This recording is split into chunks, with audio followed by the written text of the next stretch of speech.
오늘은 저희가 이 로마서 8장 31절에서 39절에 있는 말씀을 가지고 끊을 수 없는 하나님의 사랑이라는 제목으로 같이 주의 말씀을 살펴보기 원합니다.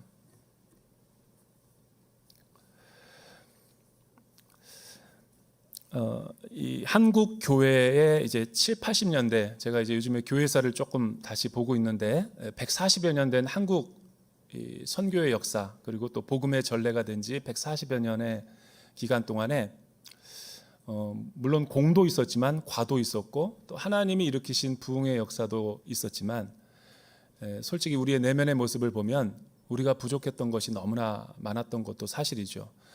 이 포스트 코로나 또 다음 팬데믹 이후에 다시 한번 우리가 교회가 일어서기 위해서는 반드시 이런 부분을 짚고 넘어가지 않을 수가 없고, 그런 것을 제대로 돌이켜보고 또 회개를 하나님 앞에 합당하게 해야지만이 올바른 교회론과 역사가 세워질 수 있는 거죠. 지난주에는 제가 7, 80년대 140여 년 역사 가운데 가장 이 클라이막스와 정점을 지렀던 이 한국의 하나님께서 이 축복과 기름 부으셨던 그런 시간을 간략하게 살펴보았다면, 이제 오늘은 7, 80년대 그 찬란했던 이 꽃이 피워지고, 그러나 이 명암이 있죠. 세계 유래를 찾아볼 수 없을 만큼의 폭발적인 성장 뒤에는 그늘이 있고 어두운 그림자도 있는 것이 사실입니다. 우리 신실한 크리스찬이라면 이런 모습을 자신 안에서도 찾을 수 있어야 되고, 그렇다고 해서 우리가 그걸로 인해서 하나님의 사랑에서 끊어져 버린다, 이게 아니라 회개하고 다시 돌이키고 십자가로 돌아가고 복음의 본질로 돌아가자라는 취지죠. 어떻게 보면 이 부분에 가장 우리나라 현존하는 이 목사님들과 신학자들 가운데 탁월한 이 분석과 대안을 제시한 분이 제 지식으로는 남포교회의 원로교회 목사님이신 박영선 목사님이 아닌가, 구원론에 관한 한. 왜냐하면 대부분 다 사실은 트렌드와 시대의 흐름 가운데 주류로 갈 때는 이런 걸 잘 못 봅니다. 나도 그 안에 포함되어 있기 때문에.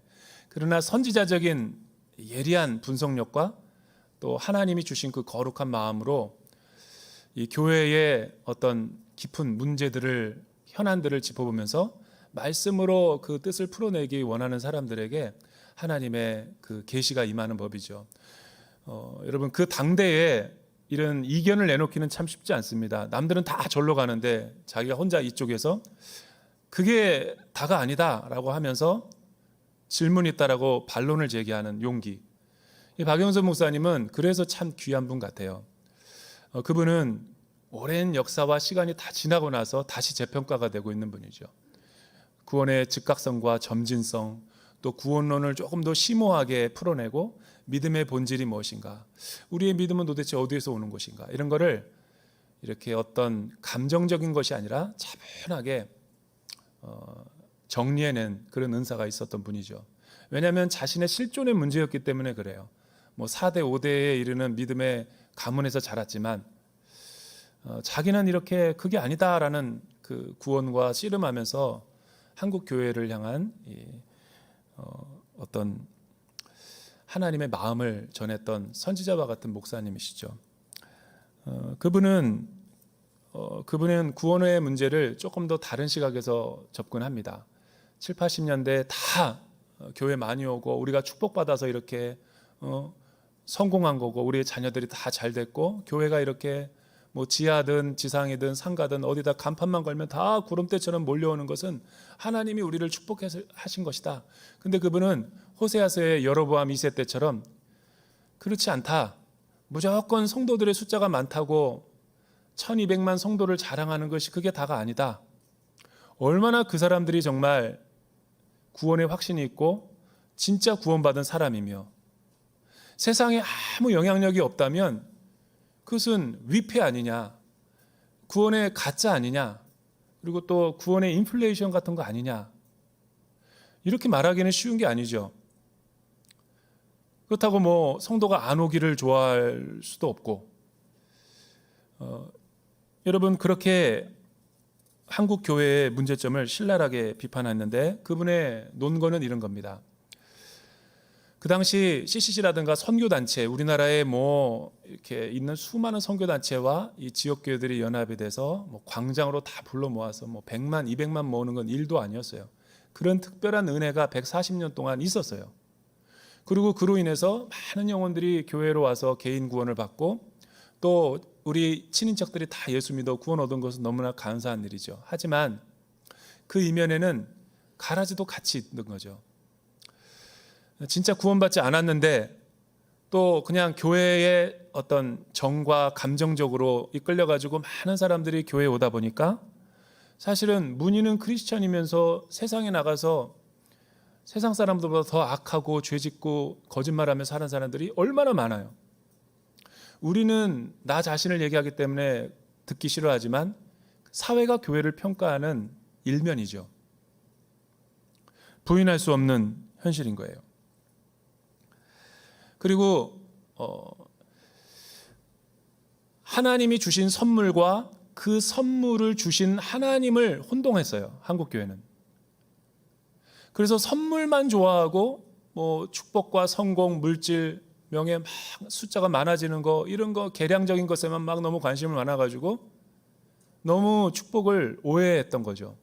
하나님과의 친밀한 관계성과 또 하나님은 어떤 분이신가, 하나님의 뜻이 무엇이고 왜 우리를 이렇게 복 주시고 축복했는가, 왜 우리 집이 잘 되고 왜 우리 일터가 이렇게 많은 물질의 축복을 받았는가. 여러분, 하나님이 그렇게 많은 성공과 축복을 주셨을 때는, 잘 되게 하셨을 때는 이유가 있는 거예요. 사명 감당하라고 주신 거죠.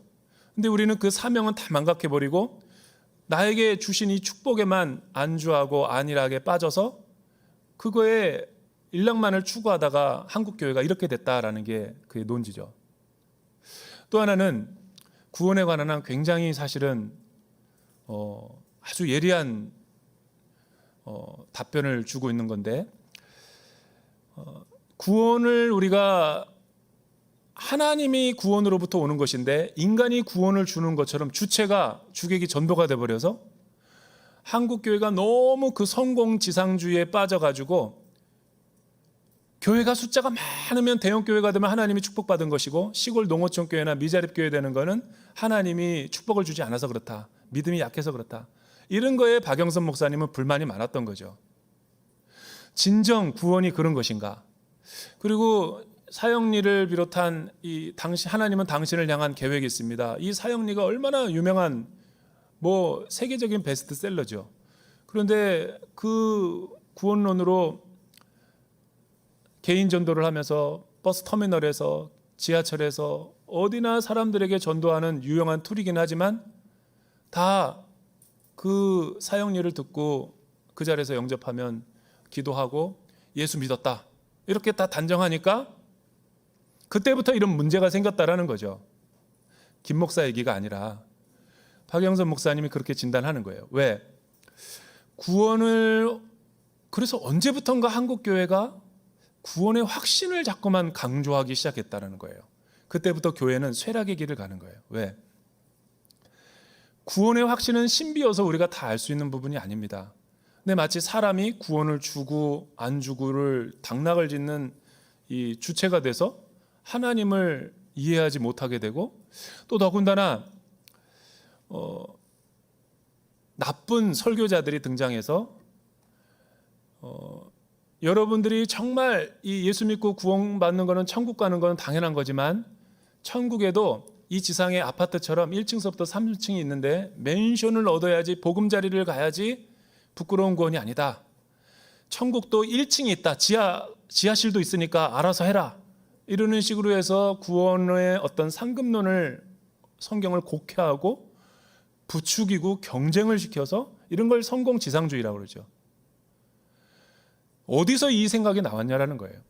마케팅적인 이론, 세속적인 이론들이 다 끌어와서 꽝 잡는 게 매라고 수단과 방법을 가리지 않고 무조건 축복과 성공받자라는 이런 잘못된 타락한 구원론이 등장하면서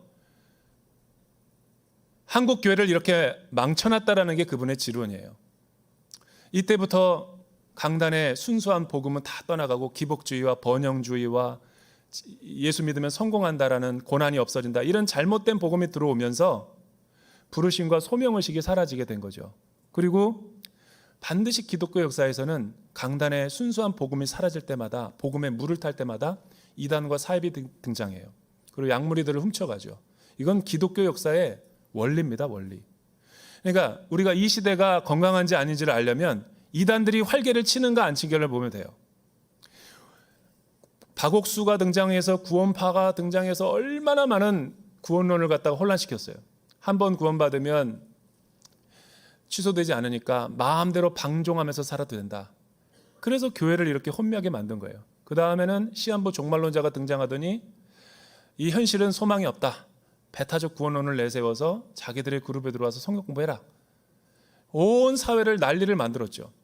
또 세 번째가 갑자기 신천지가 등장하더니 천국 비유를 풀어내더니 뭐 그냥 지금까지 팬데믹 3년이 지나고 나서 지금 교회의 모습인 거죠. 부정할 수가 없는 거예요. 나는 100% 그분의 의견에 동의합니다. 여러분, 우리는 지금까지 로마서를 통해서 1장서부터 8장까지 이신칭의 복음과 본질이 무엇인가를 총망라해서 다 배웠어요. 이제 오늘 31절과 39절을 공부하면 더 이상 우리는 이신칭에 대해서 들을 수 없어요.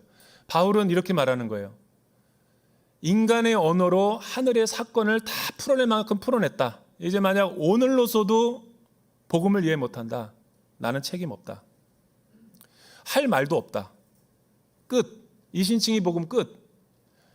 지금까지 오면서 25번의 설교를 통해서 믿음으로 말미암아 우리가 어떻게 의롭게 되어주는가를 제가 강론했는데 이거를 받아들이지 못하면 우린 진지하게 새벽기도 나와서 하나님 앞에 내 구원 문제를 놓고 기도해 봐야 돼요. 주님, 내가 정말 김 목사가 뭔 설교하는지 모르겠는데 구원 받은 자가 맞습니까? 그거 체크 안 하고 넘어가면 우리는 그냥 교회만 왔다 갔다 하는 거예요. 그러나 정말 예수님이 나를 위해서 십자가를 위해서 죽으시고 부활하셨다는 것이 믿어지고 나는 죄인이라는 것이 깨달아져서 나는 오직 구원이 하나님께로만 옵니다라는 것이 내 마음에 믿고 싶고 또 그런 마음이 생기면 그거는 성령님이 주시는 마음이에요. 그 사람은 구원이 취소될 수도 없고 영원한 하나님 나라 갈 때까지 하나님이 영화롭게 우리를 은혜로 보존해 나가신다라는 거죠. 그게 지금까지의 모든 이 논의의 핵심 주제였죠. 그럼에도 불구하고 30절에 다 끝났는데 왜 사족과 같이 31절에서 39절에 있는 말씀을 지금 또 하고 있는가? 지난주로 다 끝났어요. 근데 왜 이 구절을 굳이 덧붙이고 있는가? 그거는 우리가 구원받았음에도 불구하고 여전히 이 세상 가운데 살면서 시험과 유혹과 죄에 또 넘어질 때도 있고 쓰러질 때도 있는 것이 사실이라는 거예요. 이럴 때는 우리가 어떻게 해야 되는가에 대한 대안과 매뉴얼을 소개하고 싶어서 덧붙인 거죠. 어떤 내용이 있는가?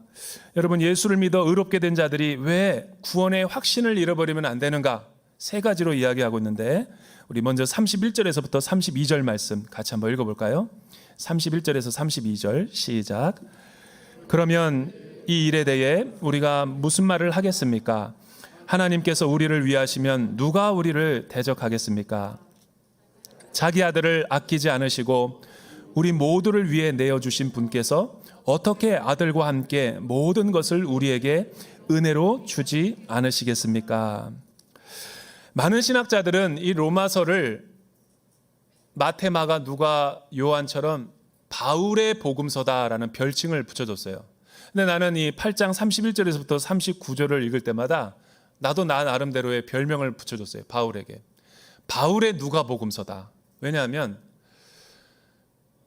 누가라는 수사 의문문을 써가지고 6번이나 재차 강조하면서 하나님께로부터 받은 우리의 구원과 사랑을 끊을 수 있는 사람은 아무것도 어떤 피조물이라도 어떤 사건이라도 없다라는 것을 반의적으로 표현하면서 아주 확실한 긍정으로 이끄는 바울의 수사학적인 표현 때문에 그렇죠.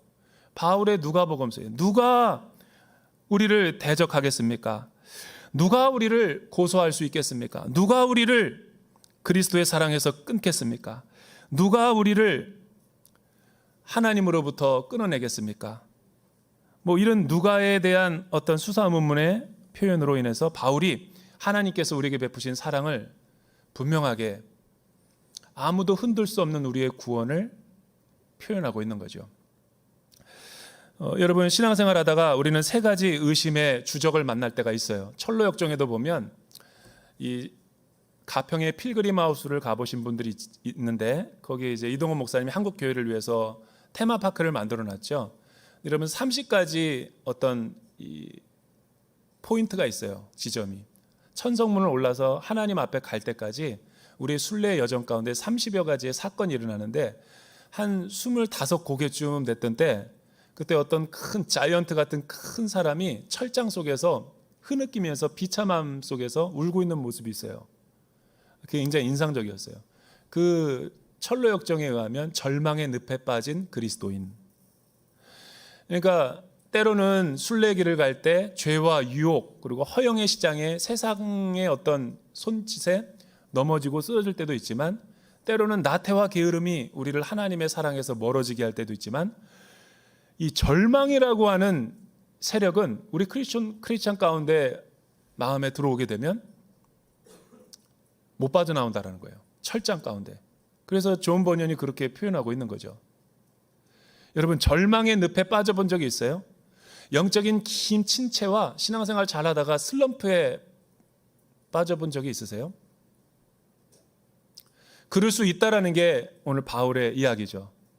여러분, 저와 같은, 여러분들과 같은 일반적인 크리스찬뿐만 아니라 위대한 복음의 선지자들과 또 사람들도 그렇게 다 절망했던 때가 있어요. 예를 들어 볼까요? 엘리야와 같은 이스라엘을 구원하고 하늘의 비도 오게 하고 오지 않게 하는 그런 권세를 가진 선지자가, 디셉 사람 엘리야가 850대 1로 영적인 전쟁에서 갈멜산에서 승리를 경험하고, 아합의 아내였던 이세벨이 독설로 한마디를 받았는데 그 독침이 치명적인 그 아주 가슴에 베꼈죠. 그러니까 그렇게 위대한 전사임에도 불구하고 그 사람의 말 한마디에 긴 슬럼프에 빠지는 엘리야를 보면서 게임은 끝났다. 저와 여러분은 뭐 수도 없이 가정에서나 자녀들에게서나 부모에게서나 일터에서 상사에나 인간관계에서 얼마나 많은 그런 소리를 들어요. 엘리야를 무너뜨렸던 것이 어떤 외부적인 공격이나 세력이 아니라 말 한마디였어요. 너 오래 못 살 거다. 너 내가 죽일 거다. 이러니까 그냥 사는 것보다 죽는 것이 낫다라고 하나님 앞에 죽고 싶다라는 이야기를 계속 하지 않나? 아무것도 하지 않나? 그리고 능력 있던 사람이 갑자기 로덴 남마을에서 하나님이 이것도 저것도 안 되니까 잠을 청하게 만들죠. 그리고 숯불에 구운 떡을 주고 생수를 줘서 미음을 끓여줘가지고 일단 살려보고, 그러고 나서 기도원 가서 살아난 거지. 그러니까 여러분, 영적인 침체에 빠졌을 때는 하나님의 말씀도 효력이 없는 거예요. 제발 신앙생활에 방황하고 있는 사람에게 금식해봐라, 너 기도원 가보자, 이런 거 안 통합니다. 그냥 손 한번 잡아주고, 그리고 맛있는 거 한번 사주고, 드라이브를 한번 해주거나, 그냥 어떤 말로 위로가 안 되는 그 상황 가운데 있는 그 사람의 복잡한 심정에 같이 있어주는 게 그 사람을 사랑하는 거예요. 여러분, 함께 있어주는 것이 사랑이랍니다. 뭘 내가 해서가 아니라. 성령님이 그 엘리야를 일으킨 거죠. 그런데 오늘 바울이 우리에게 주는 또 영적인 팁 하나는 뭐냐면, 신앙생활 할 때 이 일에 대해 우리가 무슨 말 하겠습니까? 이 일은 뭐냐면 1장서부터 8장까지의 모든 이신칭에 대한 내용을 다 듣고 우리는 이제 더 이상 할 말이 없다라는 거예요. 그럼에도 불구하고 우리를 대적하고 있는 사람이 있을 수 있어요. 가끔 신앙생활 하다가 하나님의 사랑을 의심하게 하는 어떤 책을 읽거나 어떤 미디어를 보거나 누구의 말을 듣고 내 마음이 하나님의 사랑을 의심할 때가 있는 거죠. 또 신앙생활을 잘 하다가 갑자기 어떤 사람이 무심코 던진 한마디, 그리고 내 속에 들려오는, 여러분, 우리 신앙생활 하다가도 우리도 죄를 지을 수 있죠. 완벽한 사람이 아니라 죄를 지을 수 있다고요. 유혹에 넘어질 수 있어요. 칭의를 받고 나서도. 그때 마귀가 뭐라고 그래요? 교회 가려고 그러면 네가 크리스찬이냐? 네가 목사냐? 네가 집사고 네가 지난주에 행한 일들 봐라. 그 모습 그대로 강단에서 설교한다고? 이러면 설교 못하는 거죠. 너 정말 너 직장에서 지난 일주일 동안 행동하는 거 봐라. 네가 정말 신앙 양심이 있는 사람이냐? 그렇게 남을 속이고 사기치고 그런데도 네가 그렇게 뻔뻔스럽게 하나님 앞에 사랑과 용서를 받을 만한 자격이 있느냐? 뭐 이 한마디면 벌써 다 끝나는 거예요. 우리는 아무것도 할 수 없는 아주 연약하고 비천한 존재로 전락하는 거지. 엘리야처럼, 폐잔병처럼. 또 갑자기 뭐 팬데믹이라든가 뭐 미래를 예측할 수 없는 이유도 모르는 외부적인 어떤 재난과 상황들 펼쳐지는 눈앞의 일들을 보면 개인의 실존이 감당할 수 있을 만큼의 믿음은 없죠. 위험이나 곤고나 죽음이나 사망, 어떤 친구의 사별을 통해서 오는 충격은 트라우마로 남게 돼요. 그때 우리는 순례의 여정을 가다가 절망의 늪에 빠져버리게 되는 거예요. 허우적대고 만사가 다 귀찮고 두려운 거예요. 이런 신앙의 생활을 우리가 다 경험할 수 있다라는 것을 바울이 예견하는 거죠. 그러면서 대안을 제시하는데 세 가지. 첫째는 뭐냐면 누가 우리를 하나님의 사랑을 의심하게 만든다면 우리는 해야 될 행동이 뭐냐면 32절에 보니까 자기 아들을 아끼지 않으시고 우리 모두를 위해 내어주신 분을 주목해야 된다는 거예요. 하나님이 그의 하나밖에 없는 소중한 아들을 우리에게 내어주셨다면 어찌 그와 함께 우리의 모든 나머지의 것을 책임져 주지 않겠느냐 반문하는 거예요. 여기서 가장 중요한 것은 그러니까 여러분이 어렵고 힘들 때 고난이 올 수는 있지만 그 고난에 어떻게 대처해야 되냐면 다시 예수님을 바라봐야 되는 거예요. 그리고 그 예수님은 어떤 분이십니까? 하나님이 우리를 위해서, 나 자신을 위해서 내어주신 분이라는 거예요. 그 내어주다라는 단어가 굉장히 중요한 복음의 의미를 담고 있어요. 예수님은 왜 죽으셨죠? 사복음서에 의하면 로마 병정에 의해서 채찍에 맞아 죽은 게 아니에요. 빌라도의 고초를 받고 신문을 당하고 학대를 당해서 죽은 것이 아니죠. 정치적인 모함을 받아서 죽은 게 아니라고요. 여러분, 예수님이 십자가에 죽으시고 고초를 당하시고 피 흘리신 것은 저와 여러분들을 위해서 하나님이 하나밖에 없는 독생자 하나님의 아들을 내어주신 은혜와 사랑 때문에 죽으신 거예요. 그러니까 세상의 관점과 하나님의 관점이 다르죠. 이사야서 53장에 보면 1절에서 4절 보면 그가 찔림은 우리의 허물을 인함이요 그가 상함은 우리의 죄악을 인함이라. 그가 징계를 받음으로 우리가 나음을 입었고 채찍에 맞음으로 우리가 하나님과의 관계가 화목이 되었다. 이 예언자의 말이 바로 내어주었다라는 거예요. 그러니까 사람들의 생각과 달리 십자가에서 예수님이 죽은 것은 저와 여러분들을 위해서 하나님이 보내셨기 때문에 속죄의 죽음을 죽으신 것이다. 어렵고 힘들 때 이 하나님께서 내어주신 그 확실한 선물에 대한 이해와 은혜 또 실제를 알면 우리가 얼마나 사실은 절망의 늪을 박차고 일어나서 다시 순례의 여정을 걸을 수 있는 사람이 될 수 있을까? 여러분, 세상 사람들은 사랑이라는 것을 이야기할 때 어떤 외모와 스펙, 조건을 보고 그 사람이 나에게 행한 것을 보면서 사랑하는 가치를 찾죠. 그런데 하나님이 우리에게 베푸신 사랑은 어떤 외모나 조건, 나가 행동한 그 행위, 그거에 의해서 하나님이 나를 사랑한 게 아니에요. 존 바클리라고 하는 신학자가 은혜와 선물이라는 책에서 그런 표현을 쓰고 있어요. 로마 제국과 중동 시대에 이 선물이라고 하는 문화를 소개하면서 그 당시 굉장히 문화라는 게 선물을 주고받는 보편적인 문화가 있었대요. 특히 내 앞길과 미래, 장래 보장을 위해서 나보다 높은 권력을 가진 사람에게 좋은 진상을 내서 이렇게 서로 도와주고 관계성을 유지하는 거죠. 로마 사회는 그렇게 해서 지탱되고 있었어요. 오늘날에도 뭐 큰 차이는 없어요. 근데 가끔 가다가 그 사람이 주는 선물이 어떤 선물인지도 모르고 무턱대고 받지는 않아요. 누가 주는 선물을 받으면 뇌물이 돼서 나의 수치가 될 수 있기 때문에 선물은 잘 골라서 받아야 되는 거예요. 그리고 저 사람에게 선물을 줬을 때 내가 잘 되기를 바라지 안 되기를 바라면서 선물을 주지는 않아요. 이런 문화를 바울이 이해하고 선물의 개념을 이해한 거예요. 하나님이 우리에게 독생자 예수 그리스도를 주셨을 때는 우리가 그 선물, 구원의 선물을 받고 잘 변화되고 잘 살 것을 알고 기대를 가지고 주신 선물도 있겠지만, 우리가 그렇게 하나님의 합당한 자녀로 살지 못할 걸 알면서 한국교회에 선물을 주신 걸 수도 있어요. 왜냐하면 하나님은 조건적인 사랑이 아니라 먼저 우리를 사랑하시고 선물을 주시는, 먼저 우리를 사랑하시고 가치 있게 여기시는 분이시지, 가치 있는 사람만 골라서 관계성을 맺는 분이 아니기 때문에, 이게 헤세드의 사랑이고 값없는 은혜요 복음이라는 의미죠. 내어주었다는 말이 그거예요. 아무 기대도 없었어요. 그러나 사랑하고 나니까, 그 사랑을 아니까 우리가 변화되는 거죠. 여러분, 하나님과 우리와의 관계성 가운데 이 아들을 내어주었다는 사실보다 더 확실한 개런티가 어디 있어요? 우리는 기껏해야 냉장고나 TV 사면 무상술이 길어봤자 2, 3년이에요. 그런데 여러분, 예수님은 우리를 선택하시고 나서 이 개런티를 어떻게 하시는가? 이 말씀을 묵상하다가 7년 전에 어떤 한 사건이 생각이 났어요.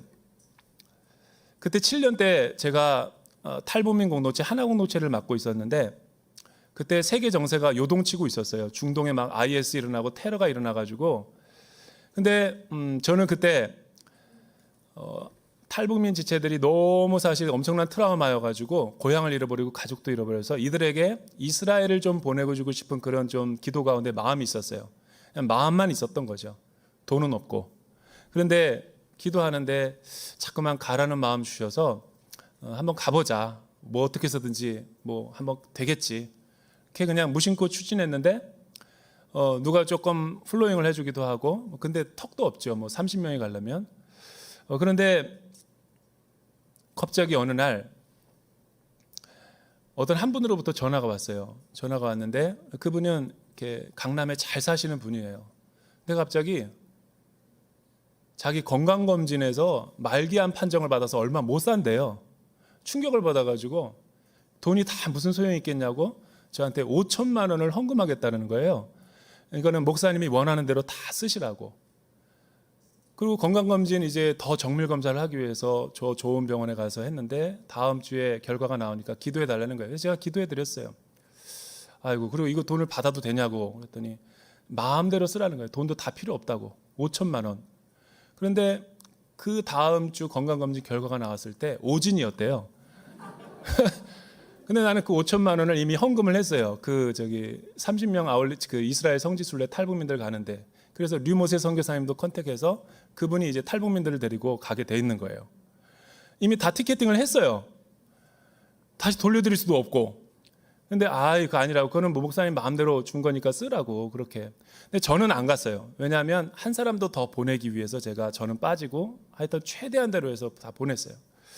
그런데 그때 갑자기 돈도 이제 다 채워졌고 뭐 여권도 다 됐는데 IS가 갑자기 막 이렇게 해집고 다니는 거예요. 그래서 교회에서 공문이 떴어요.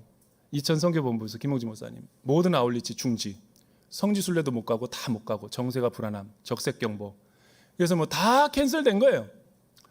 그래서 리모스 선교사님한테 저도 이 교회가 이게 갈 수 없으니까 안전이 지금 중요한데 갈 수 없습니다. 그랬더니 갈 수 있다라는 거예요. 어떻게 그러냐니까 제가 20년을 이스라엘에서 살았는데 나보다 더 잘하는 사람이 어디 있느냐. 이거는 겉으로 볼 땐 그렇지만 내부에는 안전하다. 한반도를 생각해봐라. 세계는 지금 한국이 난리 났다고 그러지만 우리 한국 사람들 모르지 않느냐. 그런 것과 똑같다라는 거예요. 나는 그 규율을 어길 수 없다고 그러니까 그러면 담임 목사님을 자기가 설득하겠대요. 이재훈 목사님을. 그래서 이재훈 목사님을 만나고 그 다음날 나에게 전화를 줬어요. 담임 목사님이 허락했어요. 너무 깜짝 놀란 거예요. 그래서 이렇게 물어봤어요. 어떻게 허락을 했어요? 그랬더니 뭐 간단하더군요. 이재훈 목사님 앞에 가서 그랬대요. 정세는 어려운 건 사실입니다. 그러나 목사님, 제 아들이 같이 갑니다.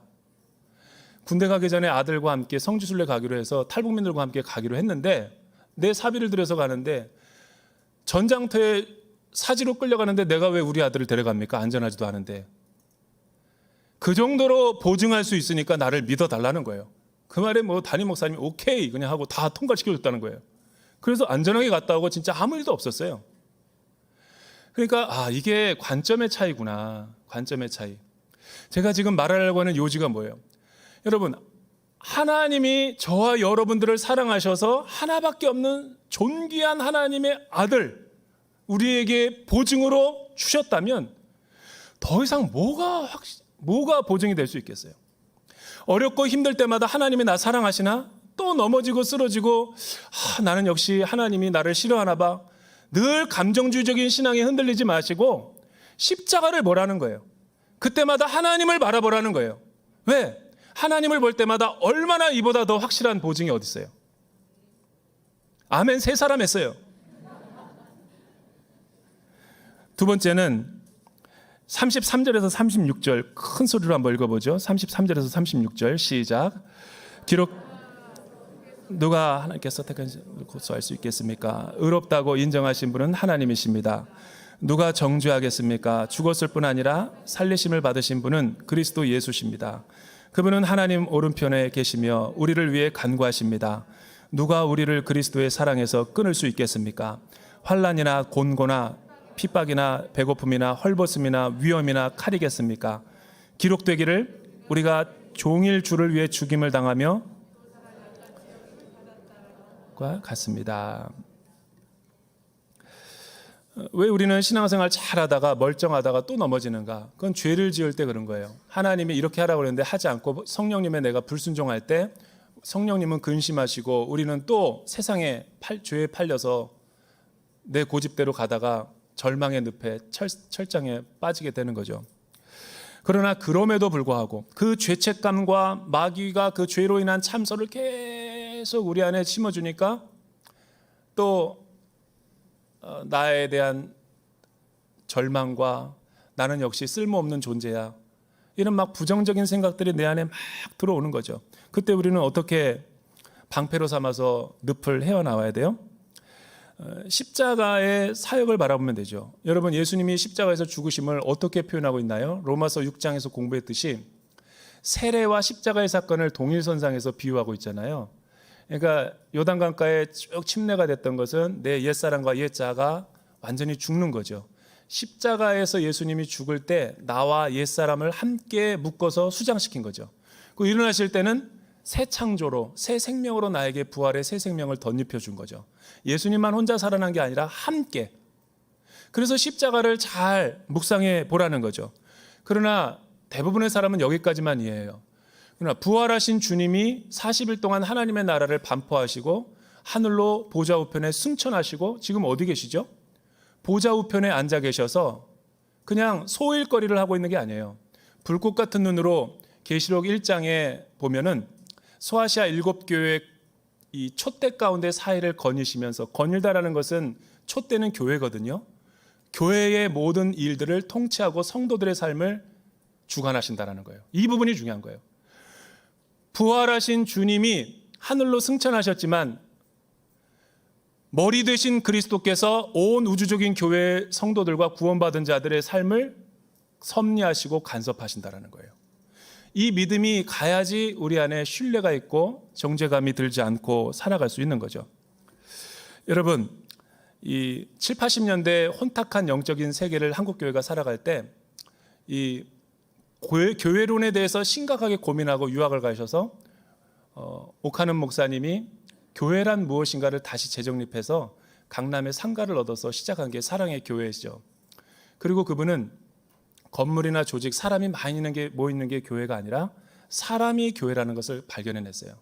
그래서 옥 목사님을 중심으로 해서 하용주 목사님, 지구촌교회 이동원 목사님, 남서울은혜교회 홍정일 목사님이 그 당시 많은 한국 교회에 깨어나지 못하는 그런 영적 어둠에 있을 때 복음주의로 다시 교회를 질적으로 새롭게 한 거죠. 그건 그분들의 공헌이죠. 그래서 제자 훈련을 받은 아주 예수님을 닮은 평신도들이 일어나면서 한국 교회에 엄청난 영향력을 끼친 거죠.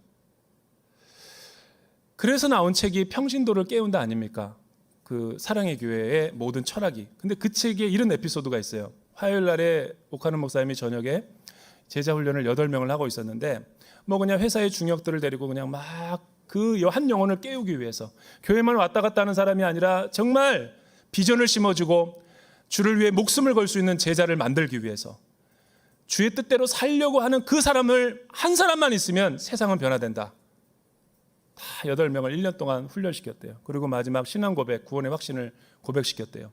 그러니까 처음부터 7명이 쫙 이야기하더래요. 은혜로운 간증. 근데 마지막 8번째 사람이 남자였는데 나는 동의 못합니다. 이렇게 반론을 제기하는 거예요. 왜?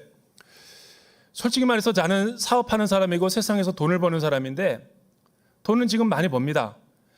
내가 아내의 성화에 못 이겨서 교회는 나왔지만 세상에서 돈을 벌려면 하나님의 말씀대로 하면 돈 못 법니다. 나는 세상에서 그렇게 살던 사람인데 교회 나온 지 1년 됐다고 제자 훈련 조금 그 성경 공부했다고 교회 올 때만 내 변하는 내 모습을 보고 나머지 6일은 세속적으로 살아가는데 내가 하나님이 나를 구원하셨는가 믿어지지 않는다고. 그리고 그렇게 사람들 앞에서 목사님 앞에서 쉽게 얘기하면 나는 저렇게 살고 싶진 않다고 옥 목사님이 충격을 받았대요. 저게 진실된 양심이다 진짜. 그러나 문제는 뭐냐면 당신이 볼 때는 당신의 처지가 그렇지만 우리 예수님의 십자가의 사건을 보고 그 십자가의 의를 통해서 당신을 보고 구원의 확신을 주는 분은 당신의 의로운 행위가 아니라 하나님이 우리에게 주신 언약에 의해서 주는 거다. 우리는 그런 양심의 고백이 있습니까? 여러분 출애굽기 20장 2절에 보면 굉장히 모세오경을 집약시켜서 예수님이 이스라엘 백성들에게 얘기해요. 십계명과 율법을 시내산에서 주기 전에 하신 한 구절의 말씀에 굉장히 우리 구원론과 관련해 중요한 말씀입니다. 나 여호와 하나님은 너희를 애굽의 종되었던 곳에서 구원해낸 거룩한 하나님이다. 이 말씀에는 왜 중요한 포인트가 담겼냐면 애굽에 너희가 종되었을 때 저와 여러분이 어떻게 구원받았어요? 우리의 의로, 우리의 행위로, 우리의 자랑으로, 조건으로? 이스라엘 백성들이 애굽에서 종살이를 할 때 430년 동안 그들은 스스로 구원할 수 없었어요. 하나님의 권능의 오른팔로 구원의 은혜로 건져내신 거죠. 그게 칭의죠. 그리고 나니까 하나님의 백성답게 살게 하기 위해서 율법과 십계명을 주신 거죠. 그거는 성화예요. 여러분 하나님의 말씀을 구원받기 전에는 은혜로 구원받지만 구원받고 나서 성화의 삶을 영화로의 삶을 살아갈 때는 하나님의 법을 주신 거죠. 법 안에서 살아가야죠. 성화의 삶에서도 법이 없이 자유와 방종으로 살면 그건 구원의 복음을 제대로 이해하는 사람이 아니에요. 그러나 이스라엘 백성들이 율법을 다 지켰습니까? 율법을 지켜서 구원받았다는 사람은 구약 성도 중에서 한 명도 찾아보지 못했어요. 넘어지고 쓰러지고 불순종할 때도 있죠. 그러니까 우리가 구원에 탈락이 되나요? 그렇지 않죠. 단 하나님이 우리를 그 옛생활의 잔재를 다 씻어내기 위해서 우리를 훈련시키고 단련시킬 때가 있죠. 성령의 불로 태울 때가 있죠. 저와 여러분 한국교회가 지금 그런 위치에 있는 거예요. 그런 의미에서 한국교회는 소망이 있고 저와 여러분들은 아직도 하나님이 우리를 끊어낼 수 없는 호세아적인 사랑으로 호소하고 있는 거예요. 호세아가 그렇게 타락하고 이스라엘이 절망적이었는데도 호세아서를 통한 하나님의 사랑의 음성은 내가 어찌 너를 끊어버리겠느냐. 창기와 같이 변해버린 고멜과 같은 아내에게 내가 너희에게 장가들리라. 여기에 십자가의 사랑이 있는 거 아닌가요? 뭐 조금 내가 잘할 때는 하나님이 구원의 확신을 주고 또 내가 좀 못하고 불순종한다 그래서 구원 취소, 생명책에서 빼? 그런 하나님의 언약이라면 우리가 어떻게 불안정해서 예수님을 믿을 수 있겠어요? 문제는 내 감정인 거죠. 그러나 내 느낌과 감정으로 구원받은 것이 아니라 하나님의 확실한 약속과 말씀에 의해서 구원을 받은 거죠. 그래서 나는 확신합니다. 죽음이나 생명이나 천사들이나 악마들도 현재일이나 장래일이나 어떤 능력도 이 모든 일에 우리를 사랑하시는 분으로 인해 우리가 넉넉히 이깁니다. 구원의 노래와 구원의 찬가를 부르는 거죠. 성도 여러분, 우리가 받은 이 구원이 얼마나 엄청나다는 걸 아는 순간 우리는 진짜 신앙생활에 접어드는 거예요. 제가 이 말씀을 읽다가 유학생활 때 너무나 곤고하고 바닥을 칠 때가 생각이 났어요. 너무 부끄러워서 그 6년 동안 제가 밑바닥 생활을 하면서 이거 돌아가야 되는가 말아야 되나, 또 IMF가 터지고 다 돌아가는데 나 혼자 존엄하게 버티고 있었죠. 가야 되는가 말아야 되는가, 나의 미래는 뭔가, 어디로 가는가, 뭐 너무 혼미해가지고 내 미래가 너무너무 걱정되니까 그냥 뭐 이거는, 그리고 불안하고 두렵고 다 망한 것 같고 절망한 것 같고. 근데 그때 교회 다니는 한 형제, 박병권 형제라는 사람한테 전화가 왔어요. 자기 집에 자기가 오면 맛있는 그 요리를 해주겠다고. 그래서 스파게티와 뭐 고기도 나름 구워가지고 했는데 되게 맛없었어요. 저는 그 성의는 고맙지만 솔직하게 말하자면 맛은 없었어요. 근데 나를 초대해서 밥을 먹이고 난 하는 말이, 그 음식이 중요한 게 아니라 나와 한 2주일 동안 어디 여행 갈까? 그 풍족한 집안의 사람이니까 내가 차를 빌렸고 돈은 나한테 있으니까 걱정하지 말고 나만 따라오면 되래. 그러니까 아마 내가 늘 그냥 소망 없고 하루하루 비참하게 살아가는 거 보니까 불쌍했던지 나를 긍휼히 여겨주신 것 같아요. 그래서 저를 그냥 억지로 데려다가 북미 전역을 갔다가 다 이렇게 뭐 그냥 관광도 시켜주고 해주는데, 밤에는 또 내가 좋아하는 찬양의 어떤 노래를 들려주는데, 너무 그냥 거기서 태어나서 그렇게 많이 울어본 적은 처음인 것 같아요. 하나님이 안 보이는데도 그 사람의 위로와 함께 있어줌이 그렇게 내 안에 하나님의 샬롬과 통치와 주대심을 알게 하는 손길인 것을 처음 느꼈어요. 그게 이제 우리나라로 번역이 돼가지고 그 노래가 Just let me say how much I love you. 너가 하나님의 자녀가 된 것은 다 하나님의 은혜다. 뭐 이런 가사, 주를 향한 나의 사랑은 뭐 그 노래, 그런 노래. 주의 뭐 구원을 알게 하리라. 뭐 이런 노래로 부르는 건데, 너무너무 제 심장이 뛰어가지고 하나님이 내 귀에다 대고 속삭이는 듯 했어요.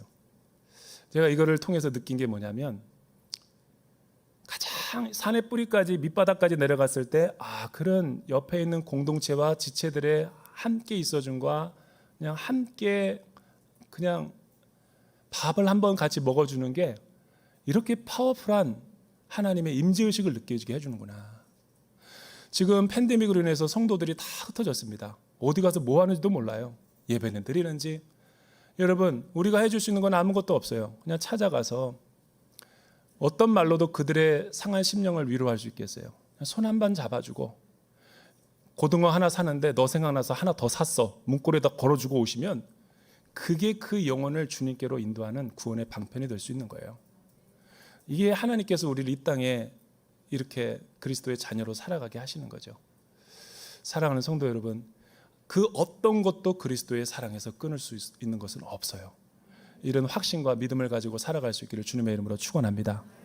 기도하겠습니다. 사랑하는 주님, 우리는 연약합니다. 우리는 넘어집니다. 우리는 예수를 잘 믿는다고 하면서 죄와 유혹 가운데 또 넘어지고 쓰러집니다. 그러나 분명한 것은 예수 그리스도를 나를 위해서 내어주시고 십자가에서 나와 함께 죽고 나와 함께 부활하신 그 영광의 주되심의 하나님의 통치를 바라보며 이 모든 환난을 벗어나고 승리할 수 있게 하여 주시옵소서. 예수님의 이름으로 기도드립니다.